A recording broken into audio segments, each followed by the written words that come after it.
So hello everyone, welcome back to the class of physics where we understand and feel the concept in the finest way. तो बच्चों, आज का जो topic है that is rotational dynamics, जिसके unsolved problem मतलब आपके test back के जितने भी क्वेश्चन हम सॉल्व करेंगे, ये पार्ट 1 हो रहा होगा, जिसके अंदर हम लोग फर्स्ट 6 क्वेश्चन सॉल्व करेंगे जो कि आपके टेक्स्ट बुक में क्वेश्चन नंबर 12 से स्टार्ट होता है, राइट। तो क्वेश्चन नंबर 12 से लेके क्वेश्चन नंबर हम 17 तक का जो है इस वीडियो में करेंगे, बाकी का आपको नेक्स्ट पार्ट में मिल जाएगा। एक साथ कर देता पर वीडियो काफ़ी लंबी हो जाएगी, राइट। ओके, सो चलिए सॉल्व करते हैं। एंड यस, किसी को भी लगे वीडियो स्लो जा रही है बच्चा, तो आप 1.5 की स्पीड रख के वीडियो को देख लीजिए। आपको लग रही है वीडियो बहुत फास्ट जा रही है तो बच्चों आप थोड़ी सी स्पीड स्लो कर दीजिए। If you feels it okay then you can go with the flow. Okay, so question आपके सामने एक रहा and what the question is here, highlight करते हैं, ठीक है। सो क्वेश्चन एक ये है, somehow an ant is stick to the rim of a bicycle wheel of diameter 1 meter. Okay, while the bicycle is on a central stand, the wheel is set into rotation and it attains a frequency of 2 revolution in 10 second. तो ठीक है बच्चों, एक cycle है, cycle को हमने बीच के stand पे खड़ा कर दिया और जो है उस साइकिल का जो डायमीटर है, राइट, साइकिल की जो डायमीटर है, ये साइकिल है मतलब उसका टायर है, उसका डायमीटर जो है वो लगभग कितना है बच्चों, 1 मीटर का है, बराबर। So the diameter is of 1 metre. So obvious सी बात है, जो रेडियस हो जाएगा यहाँ से हम क्या क्या कैलकुलेट कर सकते हैं, हमें डायमीटर दिया गया है कितना, 1 मीटर, तो radius will be 0.5 metre. Okay, और यहाँ पे बोला है the wheel is set into rotation and attains the frequency of 2 revolution in 1 second, 2 revolution per second in 10 second, ठीक है। तो आपको जो है यहाँ पर n दे दिया फ्रीक्वेंसी, नंबर ऑफ रेवोल्यूशन बच्चों n कितना दिया है, 2 रेवोल्यूशन पर सेकेंड, मतलब ये आपको कुछ कन्वर्ट करने की ज़रूरत नहीं है, तो आप इसको RPS भी बोल सकते हो, ठीक है। और जो है आप अगर n दिया हुआ है so you can find out omega. Omega क्या होता है बच्चों, 2 पाई n, that is 2 into 3.14 2 you can say, या फिर एक काम करो इसको पाई के टर्म्स में ही रहने दो, ठीक है, थोड़ा ज़्यादा इजी होगा, बाद में कहीं आया तो कट पुट कर देंगे, लगा तो पुट कर देंगे। सो 2 पाई n इज हाउ मच, 2, तो this become 4 pi, right, that is radian पर सेकेंड। तो ये आपका हो गया ओमेगा। ओके, और ये सब होने के लिए टाइम कितना लगा, 10 सेकेंड। तो टाइम हमें दे रखा है बच्चों 10 सेकेंड, राइट, मतलब इसे उस व्हील को इस फ्रीक्वेंसी को अटेन करने के लिए टाइम 10 सेकेंड लग गया, ठीक। आगे रीड करते हैं क्वेश्चन को। Okay, so with uniform angular acceleration, ठीक है, तो जो एक्सेलरेशन था पार्टिकल का वो यूनिफॉर्म था, मतलब अल्फ़ा जो हम निकालेंगे, मतलब अल्फ़ा की बात हो रही है बच्चों, मतलब अल्फ़ा जो है ये हमारा कांस्टेंट है। और बच्चों किसी भी अगर किसी भी पार्टिकल अगर किसी कांस्टेंट एक्सेलरेशन से मूव होता है तो ऑब्वियसली बात है उसकी जो वेलोसिटी है वो चेंज होती है। अब कैलकुलेट करने क्या बोला, देखो, number of revolution completed by the and in 10 second, ठीक है। तो कितने मतलब उस 10 सेकेंड में वो कितने रेवोल्यूशन कर चुकी होगी बता रहा हूँ मैं, and time taken bye it for the first complete revolution and the last complete revolution, ठीक है। देखो क्वेश्चन बड़ा सिंपल है बच्चों, एक चींटी है, वो चींटी जो है किसी कारणवश जो है इस साइकिल की रिम पे फंसी हुई है, ठीक है, यहाँ पर। तो यहाँ पर एक चींटी है जिसको हमने बोला एंट, ठीक। अब ये जब साइकिल को घुमाया तो चींटी भी साथ साथ में घूम रही है ना। तो ये लोगों ने कहा कि 10 सेकेंड में, तो टू फाइंड अभी तक हमने जो भी कुछ लिखा वो हमारा सब गिवन था, क्या था बच्चों, गिवन था, ठीक है। एग्जाम में भी लिखना होता है, मार्क्स मिलते हैं इसके, ठीक है। तो गिवन था, टू फाइंड हमें क्या करना है, अब देखो मैं लिख नहीं रहा हूँ, समझ जाओ, हमें फाइंड आउट करना है number of revolution complete bye the and in 10 second, मतलब इन शॉर्ट उसने 10 सेकेंड में कितने रेवोल्यूशन किए हमें जो है ये फाइंड आउट करना है, बराबर। So number of revolution done by the ant in 10 second, तो वो हमें फाइंड आउट करना है। और दूसरा हमें फाइंड आउट करना है time taken bye it for the first complete revolution and the last complete, मतलब ये चींटी जो यहाँ फंसी हुई है जब इसने एक चक्कर लगाया पहली दफ़ा उस वक्त उसे कितना टाइम लगा, और जो लास्ट जो उसने चक्कर लगाया होगा तो ऑब्वियसली बात है उसकी स्पीड बढ़ रही है क्योंकि कांस्टेंट एक्सेलरेशन है, तो 10 सेकेंड में स्पीड काफ़ी बढ़ चुकी होगी। तो एंड टाइम में जो वो चक्कर लगाएगी उस वक्त कितना टाइम लगेगा एक चक्कर कंप्लीट करने के लिए, ऑब्वियसली बात है टाइम कम हो जाएगा, ठीक है। ओके, तो सॉल्व करते हैं इस चीज़ को। ओके, और जैसा हमने कहा हमें फाइंड आउट करना है पहले सबसे नंबर ऑफ़ रेवोल्यूशन, मतलब सबसे पहले हमें n निकालना है, कितने रेवोल्यूशन वो चीटी कर रही है। और सेकंड पार्ट होगा जो हमें, उसमें हमें टाइम फाइंड आउट करना है t1 और t10। ओके, t1 मतलब फर्स्ट रेवोल्यूशन के लिए कितना टाइम लगा और 10th रेवोल्यूशन के लिए कितना टाइम लगा। ओके, तो सबसे पहले अल्फ़ा फाइंड आउट कर लेते हैं कि अल्फ़ा का हमें यूज़ होने वाला है काफ़ी ज़्यादा, मतलब उसी से तो हम चीज़ें फाइंड आउट। तो अल्फ़ा भाई क्या है हमारा, एक्सेलरेशन है। How we find acceleration, acceleration हम फाइंड आउट करते हैं final velocity minus initial velocity. अभी एंगुलर एक्सेलरेशन है, so final angular acceleration minus initial angular acceleration divide by time taken to it, right. तो देखो फाइनल एंगुलर एक्सेलरेशन ओमेगा जो हमें मिला था, कितना मिला था 4 पाई, तो इट्स 4 पाई। और जो टाइम लगा था वो था हमारा 10 सेकेंड, तो टाइम 10 है। तो ये बेसिकली हो गया हमारा, यू कैन अगर उसको आप फ्रैक्शन में ही रखोगे तो 2/5 पाई, ठीक है। ये हमारा हो गया अल्फ़ा, और एक इसमें होगा हमारा रेडियन पर सेकेंड स्क्वायर में, ठीक है। एक्सेलरेशन है तो एक्सेलरेशन जो होता है रेडियन पर सेकेंड स्क्वायर में होगा, ठीक है। इतनी बात क्लियर है। चलो आगे बढ़ते हैं। अब हमें निकालना है n। अब n के लिए कौन सा फॉर्मूला यूज़ करें। अब देखो ये चीटी जब एक बार घूमती है तो वो कुछ एंगल बनाती है, लेट्स से 2 पाई का, है ना, मतलब टीटा एंगल इन शॉर्ट, जिसको हम टीटा के टर्म्स में डिफाइन करेंगे। ओके, तो उस चीटी ने कितना मतलब जो है चक्कर लगाया हमें वो पता करना है यहाँ पे, राइट। मतलब इन शॉर्ट मुझे टोटल रेवोल्यूशन निकालना है। ओके, तो मैं क्या करता हूँ, थीटा बाय 2 पाई कर देता हूँ। क्या कर देता हूँ, थीटा बाय 2 पाई, राइट। क्या करेंगे हम, थीटा बाय 2 पाई। ओके, तो आ जाओ भाई, तो हमें n निकालना है, that is number of revolution perform by the and, that is theta upon 2 pi, right. Theta मतलब उसने जितने भी चक्कर लगाए होंगे डिवाइड बाय 2 पाई कर देंगे। 2 पाई क्यों, क्योंकि एक चक्कर में 2 पाई होता है ना, इसलिए, ठीक है। तो इससे हमें जो है मिल जाएगा। ओके, तो हमें क्या मिल जाएगा यहाँ पर, total number of revolution. But problem ये कि सबसे पहले हमें टीटा पता करना होगा ना। टीटा हमें नहीं पता ना, उसने 10 सेकंड में कितना एंगल घूमा, हमें ये नहीं पता है। देखो तो हमारे पास बच्चों जो इक्वेशंस थे, राइट, जैसे आपको पता होगा हमने इक्वेशंस पढ़े थे, s is equals to U T plus half A T square for constant acceleration के लिए सारे इक्वेशंस थे, राइट। न्यूटन के इक्वेशन थे ये सभी बच्चों। तो यहाँ पर ये तो सब इक्वेशन थे स्ट्रेट लाइन मोशन के लिए, right.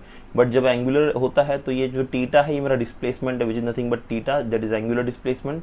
Use the initial velocity which is omega naught, T is the time that is T plus half, a is the alpha here angular acceleration और t is the time again t square, right.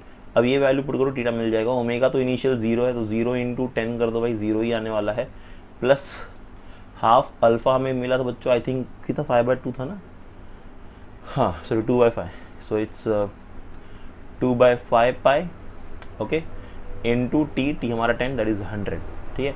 तो 5 1 ज़ा 5 20 ज़ा 2 1 ज़ा 2 10 ज़ा, सो 10 into 2 like 20 पाई, तो 20 पाई आ गया answer, ठीक है। तो टीटा जो हमें मिला है वो मिला है 20 पाई। अब n चाहिए हमें, है ना, n चाहिए तो क्या करो भाई, n को कर दो टीटा अपॉन 2 पाई, बराबर। और टीटा कितना हमारा 20 पाई बाय 2 पाई, पाई से पाई मर गया, 2 1 ज़ा 2 10 ज़ा, मतलब बच्चों उस चीटी ने जो है 10 चक्कर लगाए 10 सेकेंड में। तो ऐसा नहीं है 1 सेकेंड में एक चक्कर लगा रखा है, एक इनिशियली जो चक्कर लगाने की स्पीड थी वो काफ़ी कम थी, फाइनली 10वें सेकेंड में उसने जो है 2 चक्कर लगाया। मतलब जो अगर आप क्वेश्चन के हिसाब से देखोगे तो वो एक फ्रिक्वेंसी पे मतलब रीच करी, that is 2 revolution in 10 seconds, right, 2 revolution पर सेकेंड्स इन 10 सेकेंड, तो वो उस स्पीड पे पहुंच चुकी थी। ओके, ठीक है। तो ये सारे डेटास थे जो हमने लिख लिए, मतलब वैल्यूज़ फाइंड आउट कर ली n। अभी सेकेंड हमें क्या फाइंड आउट करना है, अगर आप देखोगे तो time taken bye it for the first complete revolution and the last complete revolution. तो पहले रेवोल्यूशन के लिए उस चीटी को कितना समय लगा और आखिरी रेवोल्यूशन के लिए कितना समय लगा, हमें ये फाइंड आउट करना है। तो बेसिकली इस केस के लिए भी जो है हम लोग वापस से वही फॉर्मूला यूज़ करेंगे, राइट। तो चलो करते हैं इसको, यहाँ पे एक लाइन खींच देते हैं, यहीं पे करता हूँ मैं, यार लाइन सीधी नहीं आती, चलो शुक्र है। Okay, so what to find now is, कहाँ गया भाई पेन, हाँ। तो अभी हम फाइंड आउट करेंगे थीटा 1 के लिए, मतलब कितना टाइम लगा एक एक रेवोल्यूशन कंप्लीट करने के लिए, जिसको हम थीटा 1 मानेंगे। बच्चों देखो उस चीटी ने मतलब एक रेवोल्यूशन कंप्लीट किया, मतलब उसने भाई 2 पाई का एंगल मतलब डिस्प्लेसमेंट किया, एंगुलर डिस्प्लेसमेंट है ना। क्योंकि अगर मैं बोलता वो 10 चक्कर लगा चुकी है, मतलब उसने 20 पाई का कर लिया, क्योंकि अभी हमने देखा ना टाइम 10 सेकेंड के लिए टोटल 10 चक्कर लगा, तो मतलब 10 सेकेंड में उसने 20 पाई का रेवोल्यूशन किया। ठीक, तो वो टाइम था अभी, मतलब उस टाइम पे अभी हमें ये पता करना है कि यहाँ पर जो है T1 राइट, T1 टाइम के लिए मतलब एक चक्कर लगाने के लिए, तो चीटी जो इस साइकिल के रिम पे फंसी हुई है ना, तो ये एक बार जब घूम के यहाँ से फिर से यहाँ पर आ जाएगी, तो उसके लिए उसे कितना टाइम लग रहा है, तो T1 हम फाइंड आउट करने जा रहे हैं। ठीक है, तो फिर से हमारा वही वाला formula, that is theta is equals to omega naught T1 लेते हैं plus half alpha T1 square right. अभी थीटा हम 2 पाई ले रहे हैं, क्योंकि इनिशियल जब वो एक चक्कर लगाएगी तो 2 पाई कंप्लीट करेगी है ना फर्स्ट चक्कर में, तो टोटल जो एंगुलर डिस्प्लेसमेंट होगा वो 2 पाई होगा। ओमेगा नॉट 0 है तो ये 0 का टर्म हाफ, देखो एक्सेलरेशन कांस्टेंट है तो वो 2 पाई 5 पाई ही होगा, और ये T1 का स्क्वायर जो हमें फाइंड आउट करना है। ठीक है, पाई से पाई कट गया बच्चों, और ये 2 से ये 2 भी कट गया, 2 5 10, 10 को इधर लेके आ जाओ, यहाँ बचा T1 का square, taking square both side, तो T1 की वैल्यू आ गई √10 सेकेंड्स। ठीक है, तो बच्चों पहला चक्कर लगाने के लिए जो उस चीटी को टाइम लगेगा वो लगेगा √10 सेकेंड्स।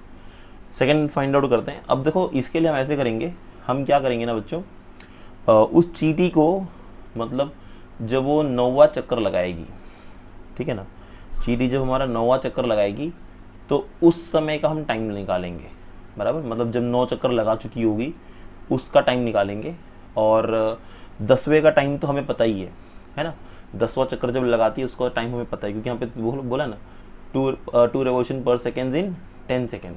तो फाइनली तो लास्ट हुआ, तो लास्ट टाइम जो होगा मेरा वो 10 सेकेंड्स ही होगा, ये तो हमें पता है। तो हमें निकालना बेसिकली ये है राइट, कि जब वो चीटी हमारी, एक समझो मैं क्या बोलना चाह रहा हूँ, मतलब चीटी यहाँ पर है, वो घूम के जब एक बार आती है तो एक चक्कर हो गया मतलब 2 पाई, फिर से घूम के आएगी फिर से 2 पाई, फिर से घूम के आएगी फिर से 2 पाई, मतलब 9 बार घूम के आएगी तो 9 × 2 पाई हो जाएगा बराबर। बात समझ में आ रही है, 9 बार घूम के आएगी तो क्या हो जाएगा 9 × 2 पाई। और जब वो 10वां चक्कर लगाती है तो मेरा 10 मतलब टोटल जो 10 चक्कर लगते हैं, देखो तो मैंने क्या करना है कि जो 9 चक्कर लगाने के लिए जो टाइम लगा, मतलब मैं T9 निकालूंगा, बात समझो, मैं क्या निकालूंगा T9, 9 चक्कर लगाने के लिए कितना टाइम लगा, और चीटी को टोटल टाइम तो कितना लगा था, 10 सेकंड लगा था, मतलब 10 चक्कर कंप्लीट करने में, क्योंकि अभी हमने निकाला ना कि भाई चीटी जो है टोटल कितने रेवोल्यूशन करने वाली है, 10 रेवोल्यूशन करने वाली है, मतलब टोटल वो 10 रेवोल्यूशन कर रही है बराबर। तो 10 रेवोल्यूशन अगर चीटी हमारी कर रही है तो जो 9वां रेवोल्यूशन होगा उसका, और जो 10वां रेवोल्यूशन हो, मतलब जो टोटल 10 रेवोल्यूशन जब वो कंप्लीट करेगी, तो 10 रेवोल्यूशन कंप्लीट करने के लिए उसे टाइम कितना लग रहा है वो तो हमें पता है 10 सेकंड है ना, क्योंकि 10 सेकंड क्योंकि टोटल 10 सेकंड में ही जो है काम हो रहा है हमारा। तो हमें जो है ये पता है, हमें T10 पता है, T10 इज माई 10 सेकेंड, हमें निकालना है T9। सर हम T9 क्यों निकाल रहे हैं, क्योंकि मैं ना क्या करूँगा, मैं T9 माइनस T10 कर दूंगा, तो मुझे 10वें चक्कर मतलब जो लास्ट 9th राउंड के बाद जो मेरा 10th राउंड होगा ना, मुझे वो 10th राउंड के लिए कितना टाइम लगा, एग्जैक्टली 10th राउंड के लिए, बात समझ में आ रही, एग्जैक्टली 10th राउंड के लिए कितना टाइम लगा है वो मैं जो यहाँ पे पता कर सकता हूँ। ठीक है, बात समझ में आ रही है, ओके। सो T10 माइनस T9 करके हम इसे फाइंड आउट करेंगे। तो T10 तो मुझे पता है ना, T10 कितना बच्चों हमारा, अच्छा मैंने लिख दिया यहाँ पर T10, अभी T9 निकालता है, T9 कैसे निकालोगे, देखो फिर से वही formula theta is equals to, तो थीटा में टोटल 9th रेवोल्यूशन के लिए लूँगा omega naught T let's say T9 plus half alpha मेरा T9 का स्क्वायर। ठीक है, तो 9 रेवोल्यूशन करेगी तो मतलब 9 × 2 पाई बराबर equals to 0 × T9 plus half × 2/5 pi into T9 का स्क्वायर। सो अगेन मेरा पाई से पाई कैंसिल हो जाएगा, 2 से 2 कैंसिल हो जाएगा, यहाँ 9 बचा हमारे पास, ठीक है ना। सो 9 इंटू बचा क्या मेरे पास, 2 5 10 बेस में है वो, that is T9 square by 10 है, टेकिंग 10 टू दैट साइड तो 90 हो जाएगा। तो बेसिकली T9 स्क्वायर मुझे मिलेगा 90, टेकिंग स्क्वायर बोथ साइड, तो T9 will be under root of 90। इसको आप सॉल्व करोगे तो अप्रॉक्सीमेट वैल्यू आएगी आपको समथिंग 9.4868 समथिंग, हाँ। तो सेकेंड्स, मतलब 9वां रेवोल्यूशन लेने के लिए इतना टाइम लगेगा। अब जो 10वां रेवोल्यूशन होगा, मतलब तो मैंने क्या करना है, T10 माइनस T9 करना है। तो इसके बीच का जो टाइम होगा, वो जो आखिरी का एक 10वां रेवोल्यूशन होगा, उसका टाइम मिलेगा मुझे। सो 10 माइनस क्या करेंगे 9.4868, जो कि आपको वैल्यू दे देगा 0.5132 सेकेंड्स। ठीक है, सॉल्व कर लेना, मिल जाएगा। तो इतना टाइम आपको जो है मिल जाएगा 10th आखिरी वाले रेवोल्यूशन के लिए। ठीक है, so time taken by the end to complete first revolution is √10 second, जो कि हमें यहाँ मिला था।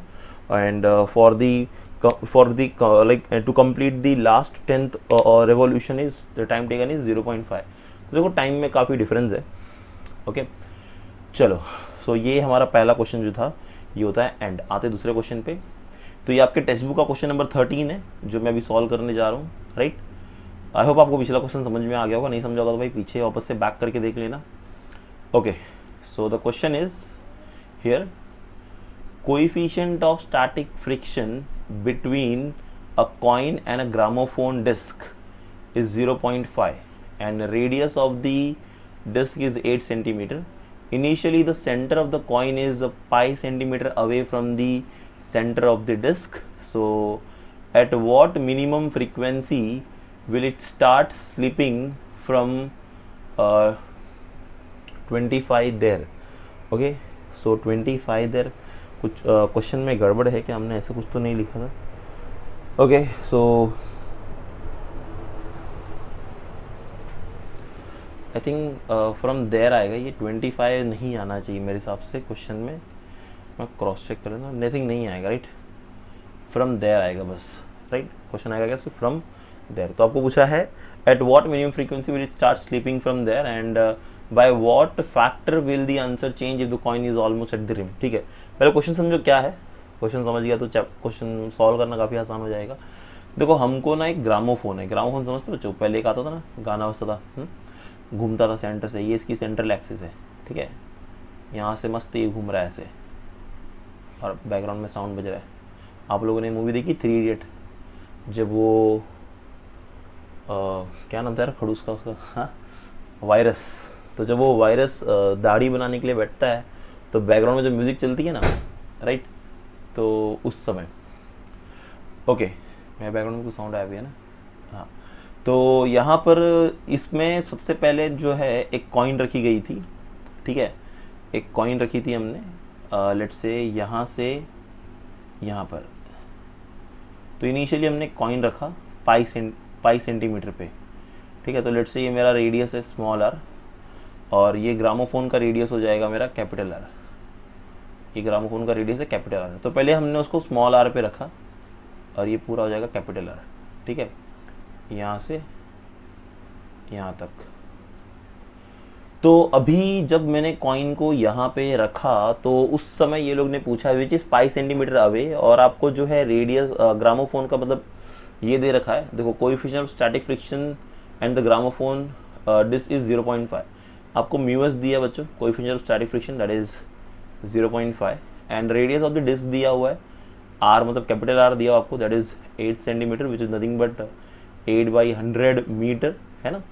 And initially the centre of the coin is pi centimetre away, small R दिया हुआ है that is pi centimetre. Okay, again metre में कन्वर्ट करोगे तो पाई/100 मीटर, और बोला है from the centre of the disc at what minimum frequency will it start sleeping. मतलब जब ये घूमेगा ना, जब ये घूमना शुरू होगा, देखो तो पहले तो कॉइन रखा है भाई बड़े आराम से, है ना। जब ये घूमेगा तो कॉइन मतलब किसी एक पर्टिकुलर फ्रीक्वेंसी पे, मान लो N1 फ्रीक्वेंसी पे, इस कॉइन को बाहर की तरफ एक फोर्स लगेगा, बराबर, सेंट्रीफ्यूगल फोर्स जिसको हम बोलेंगे। तो मैं थोड़ा अलग पेन से लिखता हूँ, अलग कलर से लिखता हूँ, सॉरी, पेन तो वही रहेगा हमारे पास, हाँ। तो इस कॉइन को बाहर की तरफ एक सेंट्रीफ्यूगल फोर्स लगेगा, और इनिशियली जब वो घूमना शुरू करता है शुरुआती दौर में, तो अंदर की तरफ लगता है बच्चों इस कॉइन पे जो है हमारा फ्रिक्शन, है ना, स्टैटिक फ्रिक्शन, जिसको हम कोएफिशिएंट ऑफ स्टैटिक फ्रिक्शन भी बोलेंगे। तो वो फ्रिक्शन हमारा जो इनिशियली होगा वो अंदर की तरफ लगेगा, जिसको हम एफ एस बोल देते हैं, लेट्स से ओके, तो एफ एस मेरा अंदर लग रहा था और एफ सी जो था वो बाहर की तरफ लग रहा था। नॉर्मल रिएक्शन ऊपर है और इसका जो वेट है एम जी वो नीचे है। ठीक, तो अब ज़रा इसको सॉल्व करते हैं। तो हमें निकालना है, फ्रीक्वेंसी निकालना है। तो बड़ा आसान है बच्चों, है ना। सो टू फाइंड में क्या लिखोगे, वही लिख दोगे यार जो बोला है, मैं लिख नहीं रहा हूँ। तो आपको सबसे पहले इनिशियल फ्रीक्वेंसी फाइंड आउट करनी है, और किस फ्रीक्वेंसी पे वो स्लिप होना स्टार्ट होगा। और दूसरा बोला है by what factor the answer will change if the coin is almost at the rim. मतलब इस कॉइन को जो उठा के मैंने अगर रिम पे रख दिया है ना, यहाँ पर इस कॉइन को अगर उठा के मैंने रिम पे रख दिया, तो उसकी जो फ्रीक्वेंसी N2 है वो किस फैक्टर से चेंज होगी N1 के मुकाबले, ठीक है ना। तो ये आपको फाइंड आउट करना है, बड़ा आसान क्वेश्चन है बच्चों, है ना। ओके, तो N1 निकालना है और फिर बाद में आपको लेट से N2 बाय N1 निकालना है, मतलब दोनों का रेशियो। तो N1 को यहाँ लेके जाओगे तो आपको N2 N1 के टर्म्स में मिल जाएगा, right. Okay, so question solve करते हैं। ओके, सो सबसे पहले हम निकालेंगे भाई हमारी फ्रीक्वेंसी N1। सो N1 क्या हो रही होगी यहाँ पर, तो जैसे आप देख सकते हो Fs जो है वो बैलेंस कर रहा है Fc को। आगे करते हैं। So according to diagram my Fs is balancing Fc। Fs क्या था बच्चों हमारा यहाँ पे, Fs जो है हमारा कोएफिशिएंट ऑफ स्टैटिक फ्रिक्शन है which is μs times of n, और Fc जो है वो मेरा सेंट्रीफ्यूगल फोर्स है, और सेंट्रीफ्यूगल फोर्स हमारा क्या होता है mr ओमेगा स्क्वायर। ठीक है, तो μs n को मैं mg लिख सकता हूँ, राइट, और mr ओमेगा स्क्वायर। तो ओमेगा को तो मैं क्या लिख सकता हूँ बच्चों, mr ओमेगा को लिख सकता हूँ मैं 2 पाई n1 का स्क्वायर, जो कि मुझे फाइंड आउट करना है। यहाँ पर है μs mg, m से m कैंसिल, μs की वैल्यू दे रखी है मुझे, g भी आई थिंक दिया है क्वेश्चन में कुछ, g की वैल्यू दी है पाई स्क्वायर। ओके, तो μs इज समथिंग 0.5 और g जो है वो है पाई स्क्वायर। r की वैल्यू हमें दे रखी है दैट इज पाई, राइट, हमें स्मॉल r दिया हुआ है पाई सेंटीमीटर था, डिवाइड बाई 100 कर दो उसको। So let's say pi by 100 into 2 का स्क्वायर 4, पाई का स्क्वायर पाई स्क्वायर, और n1 का स्क्वायर तो n1 स्क्वायर ही आ जाएगा। ठीक है, सो पाई स्क्वायर से पाई स्क्वायर मर गया बच्चों, 4 1 एक काम करते हैं 100 को इधर लेके जाते हैं।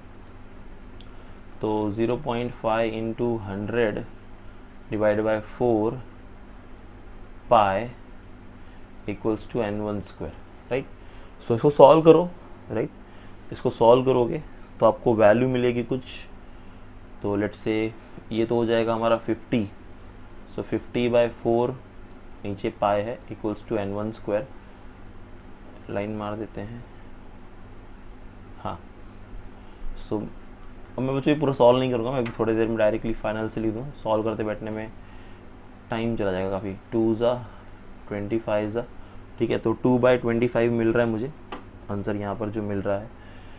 नहीं, काम करते हैं, इसको ऐसे रखते हैं, स्क्वायर रूट के टर्म्स में लिखते हैं, क्योंकि यहाँ पे n स्क्वायर है ना, मैं उसको ऐसे लिखता हूँ, मैं सॉल्व नहीं करता हूँ, राइट। 50 बाई 4 ही लिखता हूँ और पाई लिखता हूँ, taking square root both side करता हूँ, तो मुझे n1 आ जाएगा under root of 50 by 4 pi. 50 को मैं लिख सकता हूँ 25 इंटू 5, 25 इंटू 2, 5 बाहर आएगा, रूट 2 अंदर बचेगा, नीचे मेरा जो है 4 का 2 बाहर आ जाएगा, अंडर रूट पाई बचेगा, तो that is nothing but 5 by 2 under root of 2 by pi. ठीक है, ये वैल्यू आ जाएगी मुझे बेसिकली, राइट। और जो नीचे में 2 को फिर से अगर अंदर ले लूँ, ठीक है, तो आप इसको अगर नहीं लिखना चाहो तो ऐसे भी लिख सकते हो, 5 बाय रूट 2 पाई, राइट। ये भी आपका एक आंसर बन सकता है। n1 की वैल्यू आ गई, ठीक है, मुझे ये पहली फ्रीक्वेंसी मिल गई। अब इसमें आप पाई की वैल्यू सब्स्टिट्यूट करो, पुट करो, आपको आपका फाइनल आंसर मिल जाएगा। 3.142 डालोगे आप, समथिंग 2 रेवोल्यूशन पर सेकेंड आएगा, अप्रॉक्सीमेटली कह रहा हूँ मैं, सॉल्व कर लेना, ठीक है। तो ये मुझे n1 मिल गया सॉरी। सो अभी हमें सेकेंड केस में निकालना था भाई कि जब मैंने इस कॉइन को एकदम रिम पर रख दिया है ना, रिम पे, एग्जैक्टली रिम पे रख दिया, तो उस वक्त जो n2 होगा वो कितना होगा। देखो, कोएफिशिएंट ऑफ स्टैटिक फ्रिक्शन जो लगेगा वो तो उतना ही लगेगा जितना पहले लग रहा था, मतलब कितना, μsn बराबर। चेंज होगा तो क्या होगा, सिर्फ फ्रीक्वेंसी चेंज होगी, और मुझे उसी फ्रीक्वेंसी का क्या निकालना है, रिलेशन निकालना है। ठीक, आगे करते हैं। ओके, सो देखो, जैसे कि अभी हमने पता है भाई हमारा जो फॉर्मूला है दैट इज़ μsn और लाइक आई कैन से ओमेगा स्क्वायर। और ये देखो, ये जो था ना मेरा बच्चों, आर mr तो उसको मैं जो है सीधा जो है मैं इसकी बात कर रहा हूँ। मास तो कांस्टेंट है तो मेरा कैंसिल मैं नेग्लेक्ट कर देता हूँ, या फिर चलो लिख देते हैं यार एम आर और फिर mu S N m2 square और कैपिटल आर, है ना, रेडियस चेंज हो जाएगा। तो यहाँ पर दोनों का LHS सेम है तो RHS को भी इक्वेट कर देते हैं।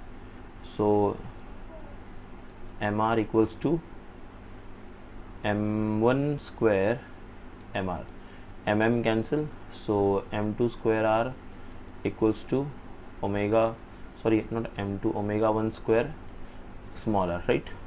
So you can write omega as 2 pi your n2 का whole square, r equals to again 2 pi n1 का whole square small r.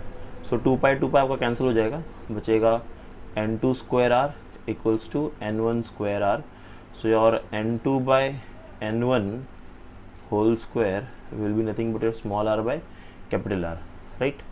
And what is the ratio of your small r by capital R is n2 by n1 the whole square. Your small r was something pi by 100, right? And capital R was 8 by 100. याद है मैं solve किया था, 100 cancel, it is pi by 8. Now taking square root both side, so n2 by n1 कर लो और under root में pi by 8 ले लो। भाई फिर से इसको सॉल्व कर लो आप लोग आगे, आपको आंसर मिल जाएगा, अप्रॉक्सीमेट आंसर मिलेगा समथिंग 0.63 के आसपास, ठीक है। सो डू दिस, पाई की वैल्यू पुट करो, 8 लो, स्क्वायर रूट में लेके सॉल्व कर लो, ठीक। तो यहाँ पे रिलेशन मिला मुझे, तो समथिंग रिलेशन मुझे क्या मिला, n2 is 0.63 times of n1, that means it will going to change, right. मतलब हमारी जो फ्रीक्वेंसी है जब मैं आउटर रिम पे रखूँगा तो फ्रीक्वेंसी डिक्रीज हो जाएगी। Coming to the next question here, right students. So अभी जो नेक्स्ट क्वेश्चन है हमारा, इस क्वेश्चन में रेसिंग ट्रैक वाला पार्ट है। मतलब इफ़ रिमेंबर तो आपको जो है ऐसे क्वेश्चंस जो है बैंकिंग ऑफ रोड पे मिलेंगे, तो काफ़ी इजी क्वेश्चन है, सॉल्व करते हैं, समझ जाओगे आप लोग क्या करना है, ठीक है। ओके, क्वेश्चन क्या है देखो, part of the racing track is to be design for radius of curvature 72 metre, मतलब आर दे दिया है। We are not recommending the vehicle to drive faster than 216 kilometre, maximum speed दे दी है आपको, वी मैक्स दे दिया, राइट। तो इससे ज़्यादा नहीं कर सकते हम लोग स्पीड। और उसके बाद बोला है with what angle should the road be tilted and at what height will its outer edge be with respect to the inner edge if the track is 10 metre wider. Okay, तो चलो question बड़ा आसान है, solve करते हैं। कहाँ गया भाई? ओके, करना क्या है देखो, आपका रोड था, राइट, उसको मैं बैंग करना है किसी एक एंगल टीटा से, ठीक है, टीटा एंगल से बैंग करेंगे। ये आपका जो दिख रहा है रोड है, तो रोड को हमें बैंग करना है, तो ये उसकी हाइट हो जाएगी, राइट, किस हाइट से, आउटर एज, तो this will be my outer as, this is the inner as, okay. और जो है ये आपको रोड का लेंथ दिया हुआ था समथिंग 10 मीटर, है ना, रोड का लेंथ दिया हुआ है 10 मीटर, राइट, तो इट इज 10 मीटर वाइडर। तो रेडियस ऑफ कर्वेचर आपको दे रखा है, that is R is equals to 72 metre दिया हुआ है, हम गिवन लिख रहे हैं। वी मैक्स दिया हुआ है हमें, that is 216 kilometre per hour. You have to convert this in metre per second, कैसे करोगे किलोमीटर पर आवर को, सो 216 इंटू 5/18 करके, राइट। इसको सॉल्व करो, आपको आंसर 60 आ जाएगा 60 मीटर पर सेकेंड, ओके। तो ये मेरी हो जाएगी V max, that is V max is my 60 metre per second, okay. अभी विड्थ ऑफ द ट्रैक दिया हुआ है और अभी हमें बोला है to find the angle of tilt, मतलब कितने एंगल से अभी टू फाइंड क्या करना है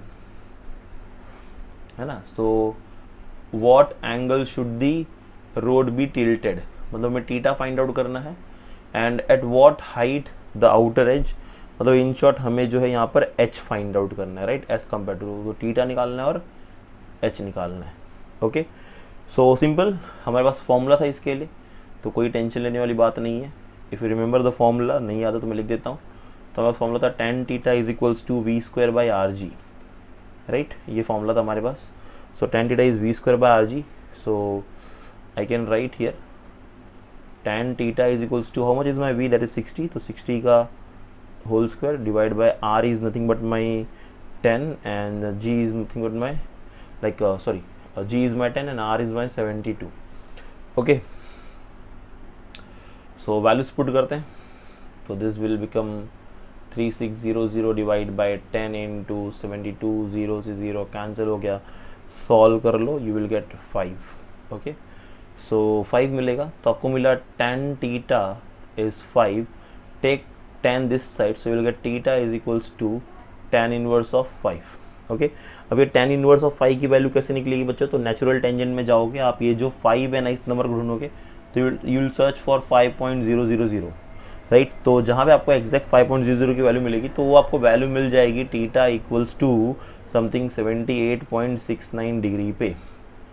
ओके, सो आपको थीटा की वैल्यू मिलेगी, मतलब tan इनवर्स ऑफ 5.00 आपको मिलेगा 78 डिग्री 69 मिनट. कहाँ पे देखोगे, नेचुरल टेंजेंट में देखोगे, ठीक है, राइट साइड में मिलेगा, नेचुरल टेंजेंट के राइट साइड के वाले कॉलम में देखोगे, राइट. वर्टिकली आप लोग जो है देखोगे एंगल, तो बेसिकली आपको एंगल नहीं ढूंढना, आपको ये वैल्यू ढूंढनी है 5.00. जब भी इनवर्स निकालना होता है आपको वैल्यू ढूंढनी होती है, थीटा अपने आप मिल जाता है, ठीक है. ओके, सो ये हमें मिल गया क्या बच्चों, यहाँ पर ये हमको मिल गया यहाँ पर थीटा. अभी हमें निकालना क्या था, और एच निकालना था, राइट. तो एच निकालने के लिए क्या किया जाए, तो एच निकालने के लिए भी फॉर्मूला हमारे पास. अब देखो, अगर जरा इस फॉर्मूले को ध्यान से देखोगे तो एच सामने है ना, मतलब थीटा के सामने, और हमें हाइपोटेन्यूज पता है, so I can use sine theta, that is opposite upon hypotenuse, which is 10. So my h is 10 sin theta, and I know how much is my theta. So this is sin theta हमें जो मिला था 78.69 degree. तो sign का आप 78.69 में value search करो, तो जब आप इसको देखोगे तो ये नेचुरल साइन में ही देखना है, इस बार आपको एंगल पे देखना है, राइट. 78 डिग्री 69 मिनट्स पे देखना है, तो आपको जो वैल्यू मिलेगा समथिंग 0.98 मिलेगा. 10 से मल्टीप्लाई करो, this will give you 9.8 metres. Okay, तो आपकी जो अप्रॉक्सीमेट हाइट हो जाएगी बैंक रोड की, हो जाएगी 9.8 मीटर की. Okay, so simple question. Coming to the next part. Okay, question number 15 क्या दिया हुआ है, देखो क्वेश्चन बच्चों. Okay, the road in the example 14 about, तो अभी जो इसके पहले हमने देखा, is constructed as per the requirement. The coefficient of static friction between the tires of the vehicle on the road is 0.8. So there will be any lower speed limit, and if it is there, then how much and by how much upper speed limit can be exceed. ठीक है, तो पिछले वाले example से ही related है, हमें इसमें जो है कोएफिशिएंट ऑफ स्टैटिक फ्रिक्शन दे दिया हुआ है, right. Coefficient of static friction मतलब बच्चों आपको यहाँ पर दिया हुआ है म्यू एस की वैल्यू, बराबर. कितना दिया हमें, 0.8 दिया हुआ है म्यू एस की वैल्यू, और हमारा जो आर था वो 72 मीटर्स ही होगा एज इट इज़ जो पिछले क्वेश्चन में था, और हमारा जो tan थीटा है वो अभी भी कितना है, उसकी वैल्यू 5 है ना, हमने निकाली ना अभी, कहाँ गया, हाँ, tan थीटा की वैल्यू कितनी मिली हमें, 5 मिली. यहाँ पे देखो tan थीटा कितना मिला हमें, 5 मिला. ठीक है, तो क्या करेंगे इसके लिए, सिंपल हमारे लिए फॉर्मूला बच्चों, तो लोअर लिमिट और अपर लिमिट के लिए वी मिनिमम और वी मैक्सिमम निकालना हमें. सो वी मिनिमम निकालना है और वी मैक्सिमम निकालना है. मैं आपको एक बात बता दूं, सिंस हमें थीटा मिल चुका है, थीटा हमें कितना मिला है बच्चों, तो हमें मिला है 78.69 डिग्री. तो मैं आपको बता दूं, अगर हमारी थीटा की वैल्यू ग्रेटर होती है या इक्वल होती है 45 डिग्री से ना, तो बच्चों उस केस में अपर की कोई लिमिट नहीं होती है, तुम कितनी भी स्पीड लेके जाओ, है ना, तुम एक्सीलेटर पे चढ़ जाओ, दबा दो उसको, है ना, कितनी भी स्पीड ले लो, कुछ फ़र्क नहीं पड़ता है.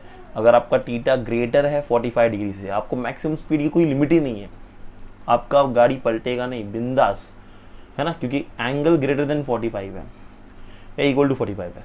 तो बेसिकली अपर लिमिट का तो कोई केस ही नहीं बनता यहाँ पर. तो अगर आपको वी मैक्स पूछा जा रहा है और आपको पता है थीटा ग्रेटर देन 45 या ग्रेटर देन 45 है और इक्वल टू 45 है, you can directly say that there is no upper limit. Okay, आप लेके जाओ, है ना. वी मिनिमम तो निकालना पड़ेगा, है ना.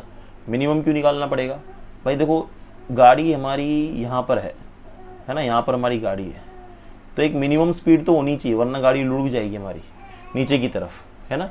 तो मिनिमम स्पीड हमें निकालना पड़ेगा. सो वी मिनिमम के लिए फॉर्मूला था हमारे पास, क्या फॉर्मूला है हमारे पास वी मिनिमम के लिए? सो V minimum is nothing but under root of R G tan theta minus mu S divide by 1 plus mu S tan theta. देखो अभी हमारे लिए चीज़ें बहुत आसान है, बहुत सारी वैल्यूज़ हमें नोन है। आर हमें पता है 72 है, जी हमारा 10 है, टेन टीटा की वैल्यू 5 है, माइनस म्यू एस हमारा 0.8 है, right. 1 plus mu S is again 0.8 और टेन टीटा कितना है 5। बच्चों सॉल्व कर लो, सॉल्व करना मुझे पता है आप लोग बहुत 30 मार्क खाना फटाफट कर लोगे इसको, है ना। 720 5 माइनस 0.8 करोगे तो आपको समथिंग वैल्यू आएगा 4.2 और 1 प्लस ये आ जाएगा 4। So you will get root 720 into 4.2 divide by 5। इसको 5 के टेबल से डिवाइड कर लो, जो भी आंसर है 4.2 से मल्टीप्लाई कर दो और उसका स्क्वायर रूट ले लो, तो आपको अप्रॉक्सीमेट आंसर आएगा 88 किलोमीटर पर आवर।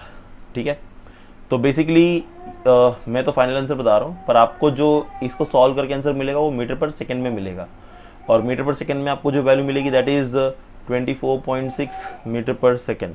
अब इसको किलोमीटर पर आवर में करने के लिए आपको क्या करना पड़ेगा, जैसे हमने मीटर पर सेकेंड में करने के लिए आया था 5/18 किया था, इसको आप मल्टीप्लाई करोगे 18/5 से, राइट। 18/5 से मल्टीप्लाई करोगे तो आपको आंसर आ जाएगा 88 किलोमीटर पर आवर। ठीक है, तो आंसर तो मिलेगा मीटर पर सेकेंड में, कन्वर्ट करना होगा उसको किलोमीटर पर आवर में। तो ये होगा आपका बेसिक सा फंडा सम सॉल्व करने का। ठीक है, सो आई होप आपको ये भी सम समझ में आ गया हो किस तरीके से करना है हमें। आते हैं नेक्स्ट क्वेश्चन की तरफ। नेक्स्ट क्वेश्चन भी बड़ा सिंपल है बच्चों, सारे क्वेश्चन सिंपल है, कोई डिफिकल्ट नहीं है। See, during a stunt a cyclist considered to be a particle is undertaking a horizontal circle inside the cylindrical well of radius 6.05 meter, and if it is necessary coefficient of friction is 0.5. okay, and how much minimum speed should the stunt artist maintain, and mass of the artist is 50 kg, or if she or he increases the speed by 20%, then how much will the force of friction be? ठीक है, पहले समझो question क्या कहना चाह रहा है। तो हमारे पास जो बच्चों है हमारे पास एक मौत का कुआं, ऐसे वेल है बराबर, और एक आर्टिस्ट है, स्टंटमैन है, मान लो वो यहाँ पर है, राइट। पॉइंट पार्टिकल माना, पार्टिकल नहीं मान रहा हूँ मैं, तो वो यहाँ पर है, ज़्यादा एच पे हो गया यार, यहाँ मान लो, चलो वो यहाँ पर है हमारा जो स्टंटमैन है। तो फ्रिक्शन जो है वो कहाँ लग रही है, नॉर्मल कहाँ लग रहा है, पहले ये तो डिवाइड कर लो आप लोग, राइट। तो इस केस में आपको पता होना चाहिए कि फ्रिक्शन कहाँ पे लगती है, नॉर्मल रिएक्शन कहाँ पे लगता है। तो हमें सबको पता है बच्चों, नॉर्मल रिएक्शन जो होता है वो हमेशा सरफेस से परपेंडिकुलर होता है, तो ये नॉर्मल लग रहा है, और बाहर की तरफ हमारा लग रहा होगा centrifugal force, that is my FC, okay. और जो फ्रिक्शन है वो ऊपर की तरफ लगता है मेरा FS, और वेट हमेशा नीचे की तरफ होगा, that is my MG, okay. अब अगर अब एक बात हमें जैसे पता है आप सबको कि इसमें आपको फाइंड आउट क्या करने बोला है, मतलब आपको वैल्यू तो क्या क्या दे दिया, पहले आपको पता है भाई, हमें रेडियस दे दिया, मतलब ये जो मौत का कुआं है इसका कुछ तो रेडियस होगा ना भाई। तो रेडियस दिया हमें कितना, 0 पॉइंट नहीं, हमें दिया 6.05 मीटर। तो स्मॉल आर दे दिया, स्मॉल आर कैपिटल जो भी लिखना लिख दो यार, 6.05 मीटर दे दिया हमें, और coefficient of friction mu S भी दे दिया 0.5, और आपको बोला है how much minimum speed should the stunt artist maintain, मतलब आपको वी मिनिमम निकालना है। क्या निकालना है, वी मिनिमम। मैक्सिमम तो कितना ही ले लो, कोई फ़र्क नहीं पड़ता, बोला ना एंगल ग्रेटर देन 45 तो कुछ भी चलेगा, तो ये तो 90 डिग्री है, कोई लिमिट नहीं है मैक्सिमम स्पीड की, पर मिनिमम कितना होना चाहिए, है ना। मिनिमम नहीं होगा तो रुक जाएगा नीचे, ओके। तो वी मिनिमम निकालना है हमें, वी मिनिमम निकालने के लिए फॉर्मूला पता होना चाहिए। और दूसरी बात हमें यहाँ पर पूछा है कि यहाँ पे पूछा है if he or she increases the speed by 20%, so how much will the force of friction be. देखो फोर्स ऑफ फ्रिक्शन को कोई फ़र्क नहीं पड़ता, तुम जो है स्पीड कितना भी बढ़ाओ, क्यों नहीं पड़ता, क्योंकि फोर्स ऑफ फ्रिक्शन देखो किस पे डिपेंड कर रहा है, mg के ऊपर, है ना। फोर्स ऑफ फ्रिक्शन इस पर डिपेंड कर रहा है mg के ऊपर, तो फोर्स ऑफ फ्रिक्शन का काम है mg को बैलेंस करना। तो अगर मेरा फोर्स ऑफ फ्रिक्शन वेलोसिटी पे डिपेंड ही नहीं करता है तो तुम यार कितनी भी वेलोसिटी बढ़ा लो, तो वो एक मिनिमम वेलोसिटी होनी चाहिए ताकि वो उसमें घूमे, क्योंकि मिनिमम वेलोसिटी नहीं होगी तो नॉर्मल रिएक्शन जो है सेंट्रीफ्यूगल फोर्स को बैलेंस नहीं कर पाएगा, तो बंदा लुढ़क जाएगा, है ना। तो नॉर्मल सेंट्रीफ्यूगल फोर्स आने के लिए नॉर्मल रिएक्शन के बराबर जितना है, तो उसके लिए हमें उसको एक मिनिमम स्पीड देनी पड़ेगी। पर 20% या 30% या 100% स्पीड बढ़ाने से एफएस की अगर मैं बात करूं, एफएस मतलब मेरा static friction, force of static friction, उस पर कोई फ़र्क नहीं पड़ेगा, है ना। तो ये बस आपको थोड़ा सा गुमराह करने के लिए दिया हुआ है, 20% ना ये ना वो। मास ऑफ द पर्सन की भी आई थिंक कोई ज़रूरत नहीं होगी इसमें, क्योंकि हाँ आई थिंक नहीं, मास ऑफ द पर्सन की ज़रूरत होगी, क्योंकि हम जब mg करेंगे तो तभी तो लगेगा हमें। चलो लिख देते भाई, m हमारा है 50 kg। ओके चलो तो सॉल्व करते हैं, v मिनिमम निकालना है। सो भाई v मिनिमम का फॉर्मूला हमारा इसके लिए बहुत सिंपल बच्चों, √2rg। अरे यार r पहले लिख दिया, चलो 2g बाद में लिख देता हूँ। सर अभी तो 5g आने वाला है, आप 2g लिख रहे हो, कोई बात नहीं बच्चा। r कितना है 6.05, 2g कितना है 10। इसको सॉल्व कर लो, सॉल्व करके वैल्यू आपको आ जाएगी 6.05 इंटू 20। इसको सॉल्व कर लोगे तो आपको जो है मिलेगा समथिंग अराउंड 121, है ना, और उसका स्क्वायर रूट हो जाएगा 11। सो 11 मीटर पर सेकेंड। तो ये हो जाएगी v मिनिमम, राइट। तो आपके जो व्हीकल है, आपके जो दोस्त चला रहे हैं इसके अंदर, उनको बोलो भाई मिनिमम इतनी स्पीड रख ले, वरना सही सलामत घर नहीं आएगा, ठीक है। दूसरा आपको निकालना है फोर्स ऑफ फ्रिक्शन। तो आगे निकालते हैं force of friction, that is अभी मैंने बोला F S is equal to my mg। तो माई एफ एस एम कितना है मेरा 50, g कितना है हमारा 10। लो भाई आंसर आ गया कितना 500 न्यूटन का, ठीक है। सो फोर्स ऑफ फ्रिक्शन जो होगा उसको हमें कितना रखना है, मिनिमम 500 न्यूटन। बात खत्म, पैसा हजम, ठीक है। सो क्वेश्चन ईजी था, सॉल्व हो गया। Coming to the next question, and that is the last question of our today's session, as I told you, क्योंकि यहाँ के इसके बाद जो नेक्स्ट क्वेश्चन होगा आपको नेक्स्ट वीडियो में मिल जाएगा, ठीक है। ओके सो इस क्वेश्चन में क्या करना है समझ लो इसको बड़े आसानी से, ठीक है। तो क्वेश्चन को रीड करते हैं पहले और समझते हैं कि इसके अंदर क्या दिया हुआ है, ठीक। चलो, ब्लैक क्यों आता है भाई। ओके बच्चा रो रहा है यार मेरा, क्या बोलूँ उसको। A pendulum consisting of massless string of 20 centimeter and tiny bob of mass 100 gram, ठीक है 100 ग्राम, is set up in a conical pendulum. Its bob now perform 25 rpm.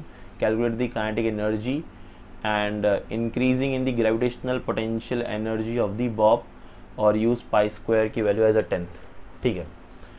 तो बच्चों पहले तो फिगर बनाते हैं, हाँ ओके। तो बच्चों एक हमारे पास जो है बॉब है, vertical sorry horizontal circular motion perform, ये क्या हो गया यार, हाँ हॉरिजॉन्टल सर्कुलर मोशन परफॉर्म कर रहा है लाइक दिस, इसके बीच में, राइट, ऐसे घूम रहा है।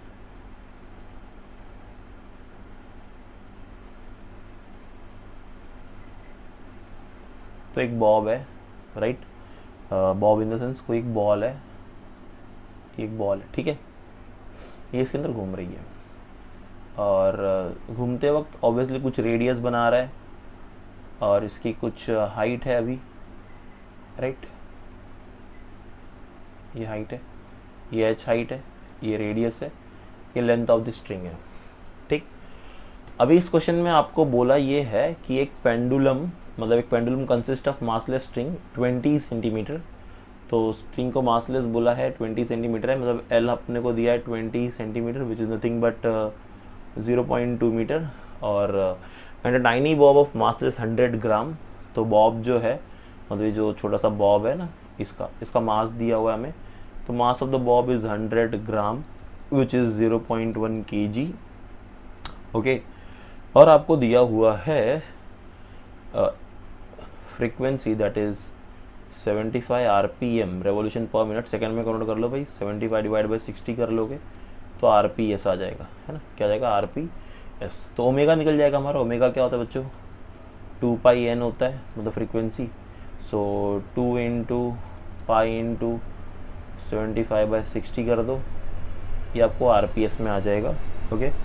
और सॉल्व करोगे इसको तो 2 1 30, फिर you can go with this table, 5 6 30, 5 1 ज़ा 15 ज़ा और 2 ज़ा 5 ज़ा 5/2 राइट, 5/2 आया मुझे, और ये पाई भी है साथ में, सो 5/2 पाई रेडियन पर सेकेंड। ठीक है, सो ठीक है, ये मुझे मिल गई इसकी ओमेगा की वैल्यू। ओके, फाइंड आउट क्या करना है हमें, और हमें दिया हुआ है कि भाई जो पाई स्क्वायर है उसको आपको लेना है 10 लेके सॉल्व करना है। ठीक, अभी हमें फाइंड आउट क्या करना है, calculate the kinetic energy and increasing gravitational potential energy of the Bob. तो पहले तो हमें निकालना है काइनेटिक एनर्जी कितनी है। अब देखो काइनेटिक एनर्जी का सिंपल फॉर्मूला है बच्चों हमारा यहाँ पर, दैट इज़ हाफ mv²। पर हमें तो पहले ये पता होना चाहिए कि भाई इस देखो v तो हमारी जो है वो जो वेलोसिटी है that is our I can say linear velocity. So इसका हमें लीनियर वेलोसिटी तो नहीं पता है, एंगुलर वेलोसिटी पता है। ठीक है, तो अगर मुझे इसका एंगुलर वेलोसिटी पता है तो मैं यहाँ पे इसकी जो है डायरेक्टली काइनेटिक एनर्जी निकाल सकता हूँ हाफ mv ओमेगा स्क्वायर से। ठीक है, तो यहाँ से हम इसकी काइनेटिक एनर्जी को जो है फाइंड आउट कर सकते हैं राइट। चलो तो सॉल्व करते हैं और फाइंड आउट करते हैं इसकी काइनेटिक एनर्जी। बट एक चीज़ की प्रॉब्लम होगी, omega half mv omega, I think problem तो नहीं आनी चाहिए, नहीं आएगा प्रॉब्लम आएगा, कैसे आएगा बताता हूँ मैं। सी हमें काइनेटिक एनर्जी का फॉर्मूला क्या है, half mr omega square right. v की जगह पे सॉरी r स्क्वायर भी आएगा, मैंने r स्क्वायर नहीं लिखा, एक सेकेंड ना बच्चों, पहले आपको बता देता हूँ मैं फॉर्मूला आया कैसे, आधे तो कंफ्यूज होंगे लिखा क्या सर आपने। तो काइनेटिक एनर्जी क्या होती है, हाफ mv², बट हमें पता है भाई v is equal to what r omega, तो v की जगह पे r ओमेगा लिख दो, तो काइनेटिक एनर्जी हो जाएगी half m r² omega square. देखो अभी ओमेगा तो मुझे पता है पर ये r नहीं पता ना, और r क्या है मेरा, ये वाला लेंथ है ना, ये वाला लेंथ है।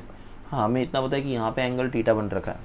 ओके, तो सबसे पहला ना इस क्वेश्चन में हमारा काम होगा ना, हमको ना पहले तो थीटा निकालना पड़ेगा, थीटा कितना है, क्योंकि थीटा के बिना कुछ नहीं हो पाएगा अभी राइट। तो पहला काम है हमारा थीटा निकालना, तो चलो थीटा निकालते हैं, इसको यहीं पे रख देते हैं, पहले आते हैं थीटा निकालने के लिए। ठीक है, ओके। सो अभी गिवन डेटा के हिसाब से अगर हम बात करें, सो मेरे पास फ्रीक्वेंसी है राइट, तो मैं वहाँ से जो है थीटा की वैल्यू निकाल सकता हूँ, और मुझे पाई स्क्वायर तो दे रखा है, 10 दे रखा है पाई स्क्वायर का वैल्यू, तो वहाँ से कुछ करके जो है हम थीटा निकाल लेते हैं। ठीक, सो टाइम पीरियड निकालते हैं सबसे पहले। ओके, तो फ्रीक्वेंसी हमें कितनी मिली है उसके हिसाब से हम टाइम पीरियड निकाल लेंगे। देखो फ्रीक्वेंसी हमारा था बच्चों 75/60 है ना, 75 मीटर पर सेकेंड, मीटर पर क्या सॉरी रेवोल्यूशन पर मिनट था, डिवाइड बाई 60 कर दिया हमने। ठीक है, तो ये हमको आ गया 5/4 RPS। ठीक, और हमारा जो t होता है वो 1/n होता है, मतलब ये हो जाएगा मेरा 4/5 सेकेंड्स। ठीक, टाइम पीरियड मतलब एक चक्कर लगाने के लिए इतना टाइम लग रहा है किसको, उस बॉब को, जो कि हो जाएगा सॉल्व करोगे तो 0.8 सेकेंड। ठीक है, अब हमें टी निकालना है, मतलब थीटा निकालना है। तो बस पता है टी का एक फॉर्मूला था अगर आपको याद होगा, तो T is equal to 2 pi under root of L cos theta by G, L cos theta by G, है ना, ये फॉर्मूला था हमारे पास। टेकिंग स्क्वायर बोथ साइड, तो T square is equal to 4 pi square L cos theta upon G आ जाएगा। ठीक है ना, सबको एक तरफ ले लो, so T square into G upon 4 pi square into L, इधर बचेगा सिर्फ कॉस थीटा। वैल्यू पुट कर देते हैं, टी हमारा है 0.8 का स्क्वायर ले लो, जी हमारा 10 है, 4 एज इट इज़, और पाई स्क्वायर की वैल्यू भी 10 है, पीछे हमने दे रखी थी। एल जो मुझे दिया हुआ है राइट क्वेश्चन में बच्चों, एल दिया हुआ है 0.2, कितना दिया है 0.2, हमने सॉल्व किया था पीछे याद है, 11 राइट। एल कितना हमारा 0.2 मीटर बराबर इक्वल्स टू कॉस थीटा। सो 10 से 10 कैंसिल हो गया। ठीक, बाकी इसको सॉल्व करोगे आप तो आपको जो है कॉस थीटा की जो वैल्यू मिल जाएगी बच्चों, यू विल गेट समथिंग 0.16। अब कर लेना आप लोग राइट, वरना फालतू में वीडियो लंबा हो जाएगा, इतना तो कैलकुलेशन कर ही लोगे। तो कॉस थीटा की वैल्यू आएगी 0.16। ओके, तो ये मुझे जो है कॉस थीटा की वैल्यू दे रहा है 0.16, बट यहाँ पर एक चीज़ हम और ज़रा मैं गौर करवाता हूँ आप लोगों को। आई थिंक एक चीज़ हम यहाँ पे, ये जो एल है ना, ये एल, इसको हम थोड़ा यहाँ पे लेके जाते हैं क्योंकि मुझे इसकी ज़रूरत लगेगी बाद में। ये जो एल है इसको मैं यहाँ लेके आता हूँ, बताता हूँ क्यों। यहाँ से एक बार थोड़ा सा मैं इसको रिपीट करता हूँ आपके लिए फिर से। देखो मैंने क्या करा, ये जो एल की वैल्यू है मैं इसको एल कॉस थीटा रखता हूँ। हाँ, इसको सॉल्व करो, इसको सॉल्व करके आपको ये आ जाएगा, तो ये आपको एक्चुअली एल कॉस थीटा की वैल्यू मिलेगी। सर आपने एल कॉस थीटा क्यों रखा, देखो बताता हूँ मैं। यहाँ पे कॉस थीटा की वैल्यू निकालो, क्या हो जाएगी। So my cos theta is adjacent upon hypotenuse, so my H is L cos theta, बराबर। तो एक्चुअली मुझे ये एच की वैल्यू दे रहा है एल कॉस थीटा, मतलब मुझे जो ये H is equal to L cos theta is equal to 0.16, तो एक्चुअली मुझे एच की वैल्यू मिली यहाँ पर 0.16, ठीक है, ये एच की वैल्यू है। अब आप यहाँ पे कॉस थीटा निकालो, so L cos theta is equal to 0.16, so my cos theta is 0.16 divide by L, L is 0.2, इसको आप सॉल्व कर लीजिए, ठीक है, तो 0.8 आ जाएगा सॉल्व करके, राइट। तो आपको कॉस थीटा मिला 0.8, कॉस को वहाँ लेके जाओ तो थीटा की वैल्यू आ जाएगी cos inverse of 0.8। But I don't think so इसकी नीड होगी हमें, क्योंकि हमें सिर्फ कॉस थीटा ही लगेगा जहाँ भी लगेगा, मतलब हर बार, या फिर अगर थीटा की ज़रूरत पड़ी तो ठीक है सॉल्व कर लेते हैं, बार बार कौन तकलीफ लेगा, ठीक है। तो अब इसका देखो कॉस इनवर्स ऑफ 0.8 लोगे आप, तो फिर से आप नेचुरल जो है कॉस में जाओगे या कोसाइन में जाओगे और वहाँ पर जा कर के आप 0.8 ढूंढोगे, ठीक है ना। तो 0.8 की जो वैल्यू है मतलब आपको मिलेगी वो 0.800 की, नहीं मिलती तो आसपास का कोई नंबर देखो, नहीं आता है तो यूट्यूब पे कोई वीडियो देख लो, है ना, कि भाई एंगल कैसे निकालते हैं, बड़ा सिंपल है, 2 मिनट में हो जाएगा। अब मेरे पास लॉग बुक यहाँ पे है नहीं कि मैं आपको बता दूँ इस वीडियो में, हाँ, मैं ये कंसिडर करके पढ़ा रहा हूँ कि आपको लॉग वगैरह निकालने आता है एटलीस्ट। तो ये आपको देगा समथिंग 36 डिग्री 5 मिनट, राइट, कितना देगा 36 डिग्री 5 मिनट, या फिर आप इसको लिख सकते हो 36.87 डिग्री, ठीक है, दोनों ले लो एज इट इज़, पूरा डिग्री में अगर लिखना है तो। ओके, सो ये थीटा मिल गया मुझे, ये में मिल गया थीटा। तो अब मेरे लिए चीज़ें आसान हो गई है।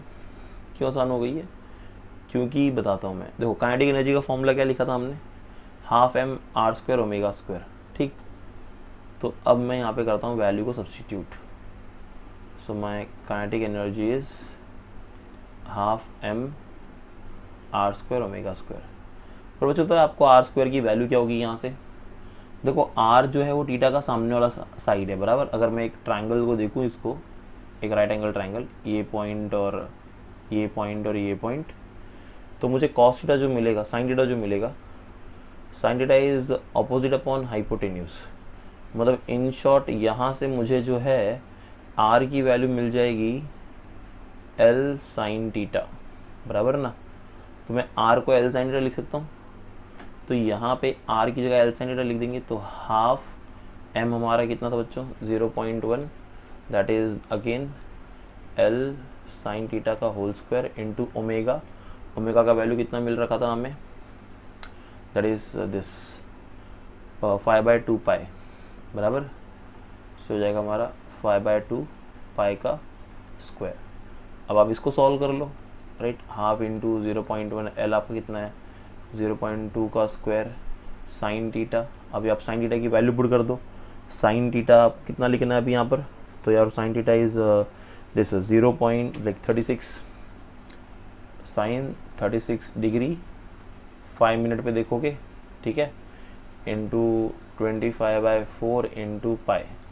अब इन सबको सॉल्व करो, अब मतलब इसकी वैल्यू पुट करो, सबको मल्टीप्लाई करो, तो आपको इसका अप्रॉक्सीमेट जो आंसर मिलेगा ना काइनेटिक एनर्जी का, तो वो अप्रॉक्सीमेट आंसर जो काइनेटिक एनर्जी का आ जाएगा that will be something around 0.045 joule, 0.045 joule. Solve कर लेना, सॉल्व करना आसान है। क्या करोगे, पहले इसकी वैल्यू ढूंढ लो, वैल्यू पुट कर लो, इसका स्क्वायर निकाल लो, ठीक है, सबको नॉर्मली मल्टीप्लाई कर दो, पाई की वैल्यू 3.142 पुट कर दो, आपको आंसर आ जाएगा, राइट। कर देता मैं अभी आपके लिए, बट फिर से वही प्रॉब्लम, लेट हो जाना। ओके चलो जी, तो ये चीज़ तो हो गई हमारे लिए। अगर आप इसे आसान करना चाहते हो तो सबसे पहले आर निकाल लो, अलग से आर निकाल लो, फिर वो आर की वैल्यू डायरेक्टली यहाँ पुट कर दो, ठीक है, वो और भी ज़्यादा आसान हो जाएगा। देखो मैं क्या कह रहा हूँ, ये जो आर है ना इसको अलग से निकाल लो, फिर उसकी वैल्यू चाहिए तो यहाँ पुट कर दो सीधा इसकी जगह पे, मतलब ये पूरी की जगह पे, ये पूरी की जगह पे आप सीधा क्या कर दो, आर पुट कर दो, है ना, निकाल के 0.12 आएगा अगर आपको इजी करना है तो। मतलब ये जो आर है स्मॉल आर, इसकी वैल्यू आएगी 0.12 मीटर। तो अगर आपको चाहिए तो आप सॉल्व करके देख लेना, तो यहाँ पे आप सीधा 0.12 डाल के भी कर लोगे तो भी सम सॉल्व हो जाएगा, बट उसका स्क्वायर लेना होगा, ये आर स्क्वायर है, ठीक है। अब काइनेटिक एनर्जी निकल के अब निकालना क्या, पोटेंशियल एनर्जी। ओके, अरे रे पेज ख़त्म, पेज ख़त्म हो गई। एक काम करते, पीछे की जगह था, हाँ यहाँ करते हैं। देखो अभी हमें निकालना है पोटेंशियल एनर्जी, बराबर। अब देखो जो हमारा जब पेंडुलम होता है ना बच्चों, पेंडुलम होता है, मान लो जब वो ऐसे नॉर्मल स्टेट पे तो ऐसे, पर जब वो घूमता है तो ऐसे ऊपर जाता है, घूम के ऊपर आया। अब मान लो इस पॉइंट पे वो ऐसे, इस पॉइंट पे वो ऐसे रोटेट कर रहा है, ऐसे इस पॉइंट पे वो घूम रहा है, ठीक है, पेंडुलम हमारा हॉरिजॉन्टल सर्कुलर मोशन परफॉर्म कर रहा है। तो पहले तो यहाँ नीचे था, अब वो स्ट्रिंग, अब वो रस्सी यहाँ पर आ चुकी है, उतनी बड़ी है जितनी बड़ी यहाँ पे थी एल, उतनी बड़ी यहाँ पर है। मतलब जब घूमती है तो धीरे धीरे ऊपर जाती है ना, ऊपर की तरफ जाएगी। तो पहले वो इस पॉइंट पे था, इस पोजीशन पे था, अब वो इस पोजीशन पे आ गया। तो इस पोजीशन पे से इस पोजीशन पे जाने के लिए पोटेंशियल एनर्जी में चेंज कितना हो, यहाँ पे पोटेंशियल एनर्जी कितनी थी mgl, यहाँ पे कितनी है mgh, क्योंकि अभी इस पॉइंट पे देखो ये वाला पॉइंट है, तो इस पॉइंट पे जो हमारी हाइट है वो h है ना। पर अगर मैं ओरिजिनली अगर पेंडुलम को देखूँ तो ओरिजिनली तो यहाँ पे था, वो तो रोटेशन की वजह से वो चढ़ के यहाँ पर आ गया। बात समझ में आ रही है। तो मुझे क्या करना है, मुझे जो है यहाँ पर mgl माइनस mgh करना है। तो mg कॉमन आ जाएगा, l माइनस h कर लेंगे, बराबर।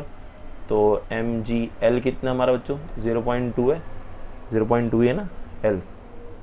ओके, सो l हमारा 0.2 है, और h याद है हमने निकाला था, बोला था भाई काम आएगा बाद में, कहाँ गया हमारा h, हाँ 0.16।